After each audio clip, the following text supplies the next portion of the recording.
Assalamualaikum warahmatullahi wabarakatuh. Kami dari kelompok 13 yang beranggotakan 1 Haula Layina dengan NIM 20821004. Yang kedua Yunita Wahyu Pertiwi dengan NIM 20821089. Kami di sini akan mempresentasikan tugas dari mata kuliah Manusia, Tempat, dan Lingkungan. Globalisasi dan kearifan masa depan. Globalisasi, isu global, konflik, dan kemitraan. Pengertian globalisasi. Menurut asal katanya, kata globalisasi diambil dari kata global yang maknanya adalah universal. Ahmad Sumarman menyatakan globalisasi adalah suatu proses menjadikan sesuatu atau benda atau perilaku sebagai ciri dari sikap individu di dunia ini tanpa dibatasi oleh wilayah. Globalisasi belum memiliki definisi yang mapan, kecuali sekedar definisi kerja atau working definition, sehingga tergantung dari sisi mana orang melihatnya. Ada yang memandangnya sebagai suatu proses sosial atau proses sejarah atau proses alamiah yang akan membawa seluruh bangsa dan negara di dunia makin terikat satu sama lain.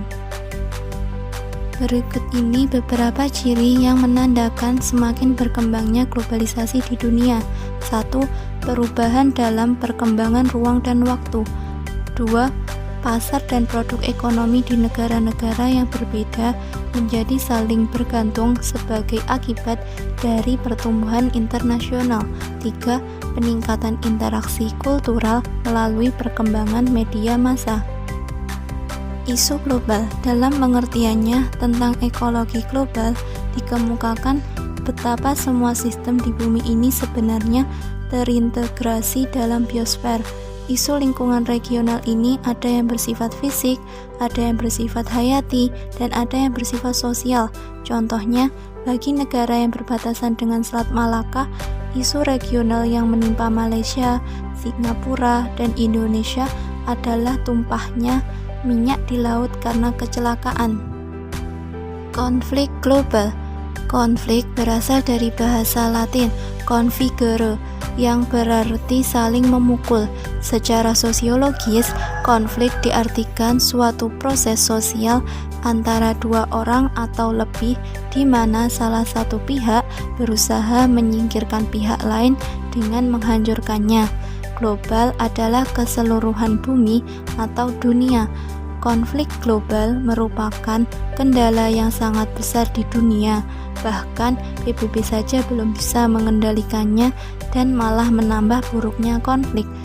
Konflik global berpengaruh juga terhadap bidang-bidang yang lain seperti Visi dan strategi pembangunan berkelanjutan serta kearifan lingkungan dan etika iptek dan pembangunan. Visi pembangunan dan strategi pembangunan. Visi pembangunan jangka panjang adalah terciptanya manusia yang sehat, cerdas, produktif, dan berakhlak mulia, dan masyarakat yang makin sejahtera dalam pembangunan yang berkelanjutan didorong oleh perekonomian yang makin maju, mandiri, dan merata di seluruh wilayah, didukung oleh penyediaan infrastruktur yang memadai serta makin kokohnya kesatuan dan persatuan bangsa yang dijiwai oleh karakter yang tangguh dalam wadah negara.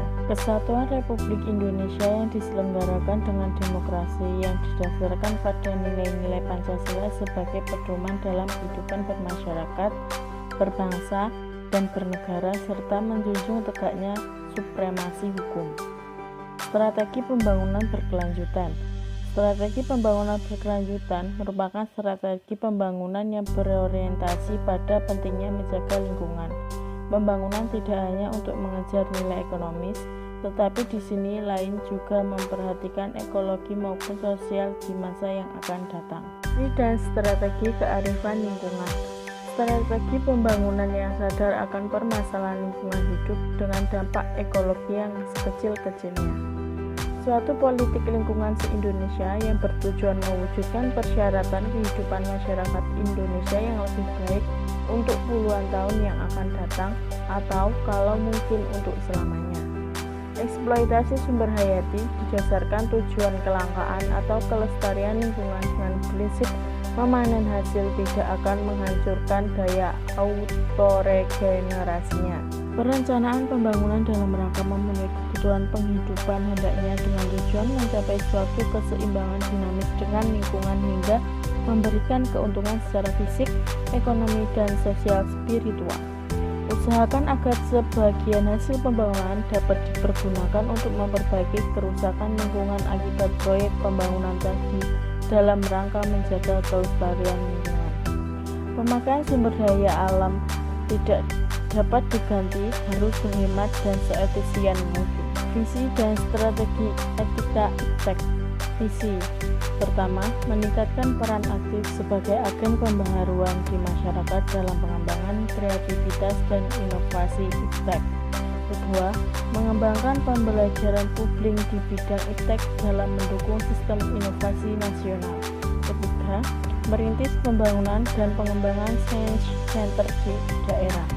Keempat, pengembangan pusat peragaan ilmu pengetahuan dan teknologi atau iptek sebagai referensi nasional science center di Indonesia. Strategi pertama, adopsi dan penerapan iptek. Kedua, peningkatan kemampuan dan kemandirian iptek.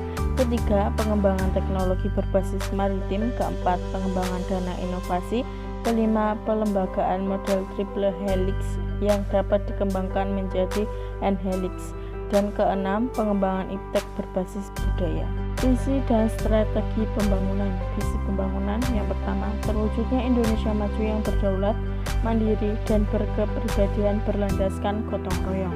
Kedua, perencanaan pembangunan nasional yang berkualitas dan kredibel untuk mewujudkan Indonesia maju yang berdaulat, mandiri, dan berkepribadian berlandaskan gotong royong. Strategi mewujudkan lingkungan hidup yang lebih berkualitas bagi masyarakat.